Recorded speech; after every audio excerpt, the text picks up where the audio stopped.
You got some new houseplants. How exciting! I love plant shopping. Bringing new plants in my collection is so exciting, rewarding. If you're here, you most likely love collecting houseplants. But when bringing a new plant into your collection, you can either be bringing joy or sorrow. That new plant could be sick or be carrying a lot of unknowns that could affect your entire collection. So when doing your houseplant shopping, here are a few things that you might want to consider.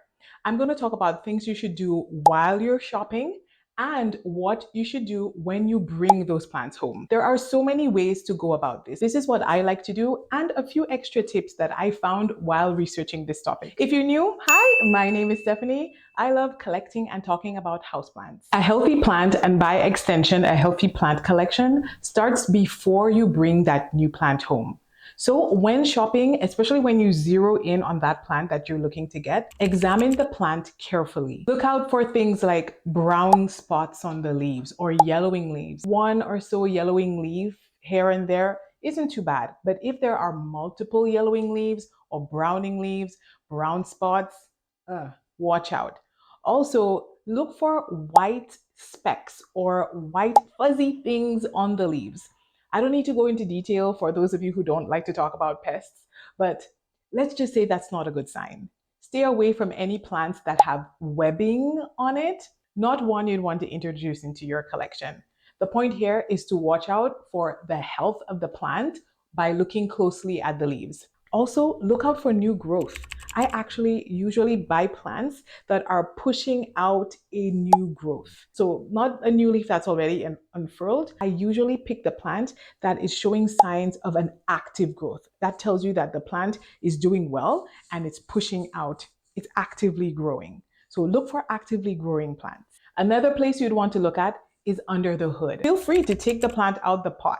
Do so very carefully though, respecting the plant and the nursery where you're at.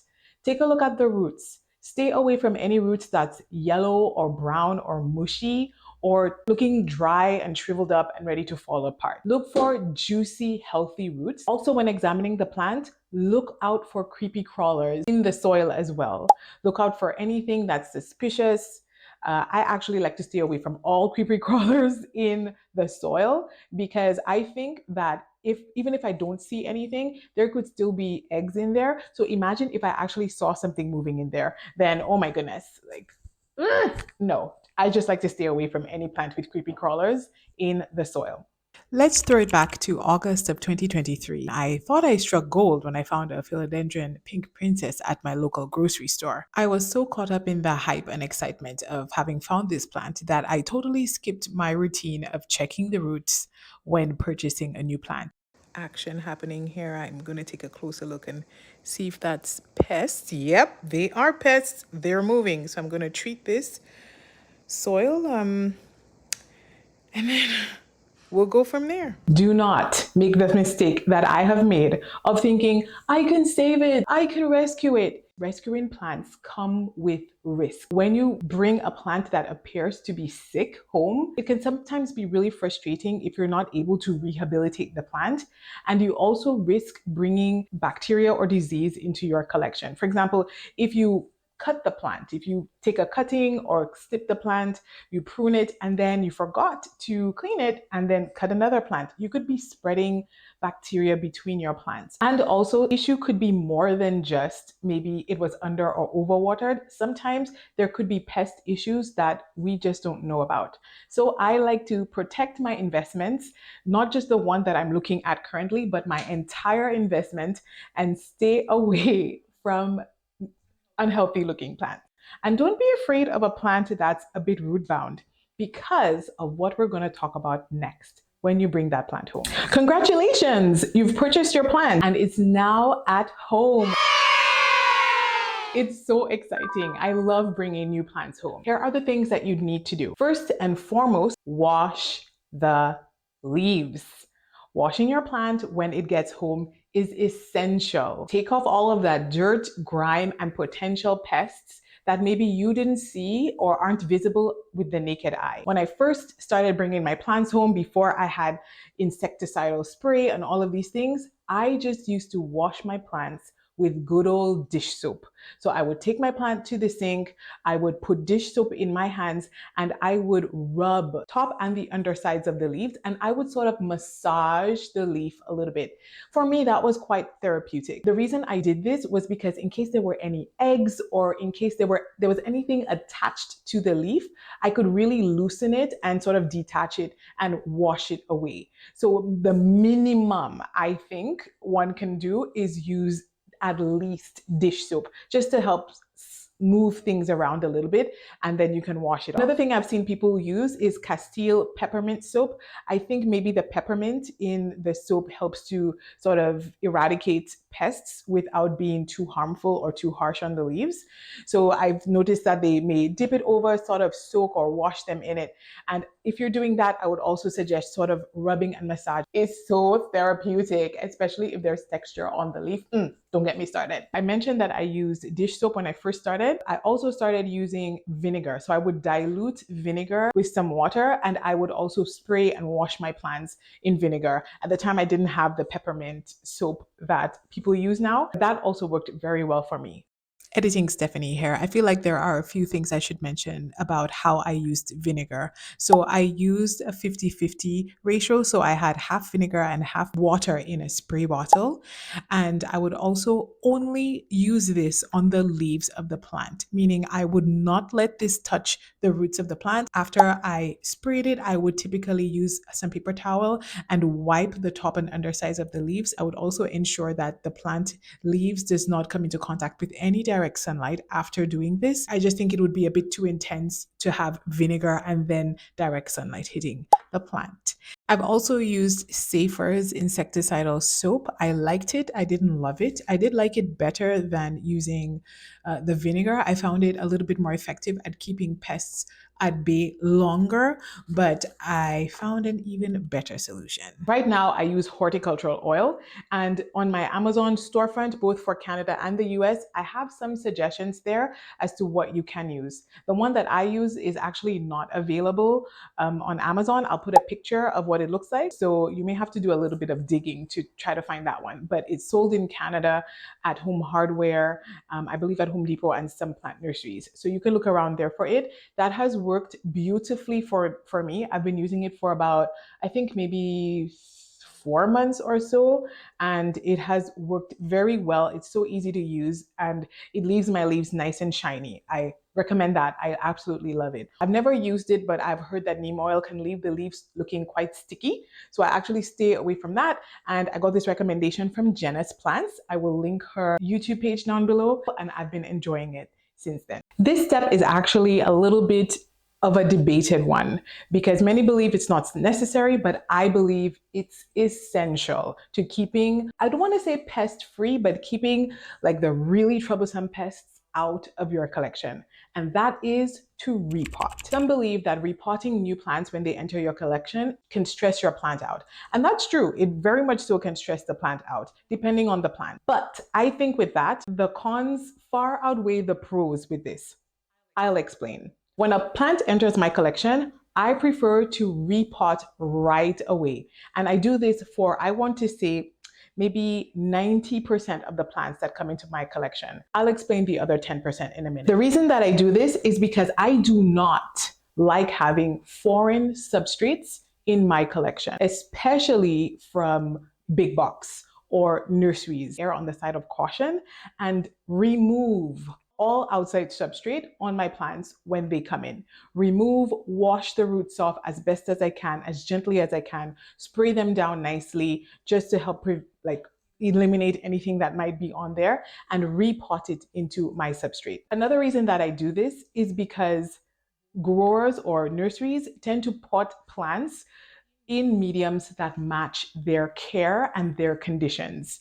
Their care and conditions may be daily watering or doing things more regularly. It doesn't match my care and my conditions. Maybe my environment is less humid, less light, more light. It's different than the nurseries. Another thing is a lot of growers add maybe slow release fertilizer into their substrate. When did they add it? What kind of fertilizer is it? I don't know. Personally, I like to fertilize my plants every single time I water it. So if I leave my plant in the substrate from the grower, I could very well over fertilize this plant if they recently fertilized it. Again, it's just so much guessing. So I like sort of starting the plant over in a substrate that I know that I have more control over, especially because I sort of mix my own substrates together. I'm more familiar versus their substrate. I'm not very familiar with how compact it is, how often they used to water it, etc. So instead of guessing and every time wondering, oh my goodness, I hope I'm not giving it too much or too little water, no, I just eliminate that worry by putting it in a substrate that I know, and I know how well draining or how fast drying that substrate is. And so I can care for the plant accordingly to match my care. But there are exceptions. Here's an example. This plant, if you watched my recent video, my plant haul video, you would see that I recently got an Anthurium warwickrianum, or a queen Anthurium.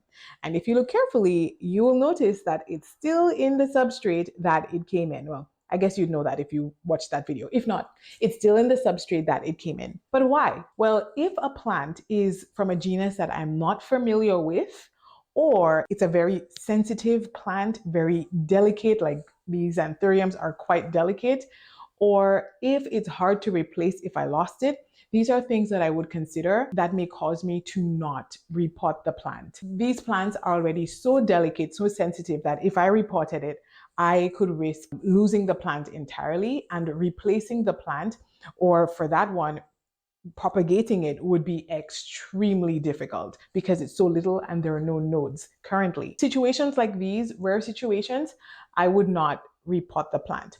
Also with some Hoya, for example, this is a Hoya compacta monoloa inner variegated. I got this last month, and no, I haven't repotted it yet. Again, the reason is because this plant is pretty new to me, it's pretty small, and I would rather it acclimate to my area before repotting it.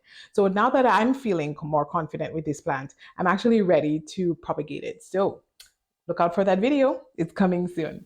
You're still here. I'm beginning to think you might actually like this video. If you do, consider subscribing. I think you may like the rest of my content. And give me a thumbs up if you're finding this video helpful to you. Okay, let's keep going. When repotting, use a clean pot. Do not just take the old soil out of the original pot and then put fresh soil in. Pests can also live inside of the pot as well. So make sure you clean that out, you sanitize it nicely if you're reusing the same pot before putting fresh soil into that pot. Another don't. Do not do this. Do not reuse the soil from the nursery. Don't do it. You are tossing out this soil. This is questionable soil. Do not reuse it for any plant whatsoever that you plan on keeping in your collection, or even a plant that you plan on selling or giving away to someone. Don't do it. Don't do that to anyone. Toss that soil, put it in your garden outside, recycle it somewhere, as in put it back outside where it's from. But do not reuse it for anything that you want to keep in your collection. I do this for both plants that I have repotted and plants that I did not repot. Granted, I'll put them in different places. To me, is the most important step out of all of this. And that is another debated one. It's to quarantine or isolate the plant. I know, this is another debated one. Again, all of this is my opinion. Having room to quarantine is just as important as having room in your collection for that plant or whatever plant that you plan on purchasing. Because if that plant comes in and brings pests into your care, that could hinder or that could affect your entire investment of all your other plants and that you've worked months or even years trying to build and collect. In my opinion, it is not, for the sake of one plant, it is not worth risking the health of my entire collection. Also, it is not worth risking my mental health. My plants bring me joy, and seeing my plants do happy bring me joy. If my plants are suffering, it doesn't bring me joy. It makes me sad and it makes me stressed out. So in my opinion, it is just as important to have a space to quarantine, to create a space to quarantine this plant. Granted, a lot of us, we may not have a dedicated space to quarantine your plants. I've got you. If you're low on space, try these things. One, you can try having a bin. Maybe you can get a box or a bin from the dollar store or somewhere, and that bin can just be your bin for bringing new plants into your collection. So you may want it to be a little bit taller, depending on if you like to buy big plants, or if you like to buy small plants, you could have a small one. And that way you can put it among the rest of the plants in your collection without having to find a dedicated space somewhere else, maybe under a window somewhere, to put this bin. If even a bin is still too big, what about a clear bag? The nurseries near my home, when I purchase a plant in the wintertime, they give me clear bags to put the plants in to protect them from the weather so that they can get home safely. So what about that? You can try getting those clear plastic bags and reuse them just for new plants that enter your collection. Or maybe if you could actually also do this for any plant in your collection that you need to quarantine because it's showing signs of pest damage. Another thing that you can do is use a cart. So, these sort of tiered carts. That way you can have multiple plants quarantining on multiple tiers of the cart. And that way the cart and the bag idea can help to house or hold plants that may be a little bit taller and maybe would not fit inside of that clear bin that I talked about. Either way, the point is to sort of have a space or sort of take these plants just a little bit away from your collection without risking or without sacrificing conditions. So you still want to make sure that these plants are getting the conditions that they need for their care type. So if these plants need highlight, try to give them a quarantine spot with lots of highlight. And if it's in a prop box or in a bag, there you go. It's got that humidity in there. So try not to sacrifice the care for the plant, but quarantining, I think, is so important. What I also like about the cart idea is that you can move it around to different spaces. So if, for example, maybe the plant is in one space and maybe you notice with light or anything like that, it's not doing well, maybe it doesn't like that spot, you can easily sort of move it in different spaces and it's off the ground and sort of somewhere tucked away, like nicely. So whether I repotted, but especially if I didn't repot, I definitely quarantine my new plants away from my old ones. Be careful not to quarantine in a place where you forget the plant. Quarantine in a space that you can easily go see the plant, remember the plant, and check up on it often. The reason is because you wouldn't want that plant to then start to decline because maybe you've just repotted it, or either way, it's new to your collection. So you still need to be watching it carefully to make sure it's acclimating to your space well. But B, if the plant is starting to show signs of pests, you want to catch it as early as possible before it starts to, spread to your collection. So don't put it in a place you'll forget. Put it in a space where you can check up on it every day or every couple of days just to make sure that all is well and nothing is developing in a negative way. As much as I think that quarantining is important, quarantining doesn't have to be drastic. So for example, I just got these plants, like I mentioned. These anthurium entered my collection this month, and I have put them on this bottom row. The reason I put them here is sort of, this is my row for quarantining, propagating, or plants that maybe I don't love a whole lot. If I lost them, I wouldn't be devastated, things like that. I know that sounds terrible, but again, if you're low on space, you gotta be realistic. Like you may not have a dedicated place for everything. So like I mentioned, I have heavily washed down, not washed, but I have treated the anthurium, and you saw me treat it in that haul video. As you can see, I also still have my Wendlingery still in the substrate from the grower. So that is a hard no for me, but I'm waiting on new pots that I want to put it in. And also I am going to make a unique substrate for my new anthurium because these are the first anthurium to enter my collection. So again, I'm trying to sort of make it acclimate first to my area, and then I'm also trying to figure it out, and then I'm going to I'm going to repot it. But honestly, the reason I have not repotted it yet is because I don't have the pot, and I don't have the medium yet and the substrate. So I would have repotted it already if I did. But since I haven't, I actually spray the soil. This sounds excessive, but like I've done it, I think 2 times now because I've had it two weeks. I sprayed once a week, and I spray all my new plants once a week. And all my existing plants, I spray them every time I touch them and move them for a video or something like that, just to make sure that I'm not transferring anything from plant to plant, even if I did. So over here, as you'll see, I have like propagations and baby plants on this side over here. And then it's another new plant here. And then the center part is for my anthurium, my new plants. So you may wonder, well, how long do they stay in quarantine for?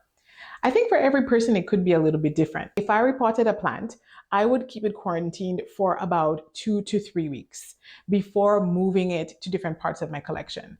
Most times I actually do it for longer than that, but that's a minimum that I would do it for, just to take a look to see if anything else is starting to develop pest-wise on the plant.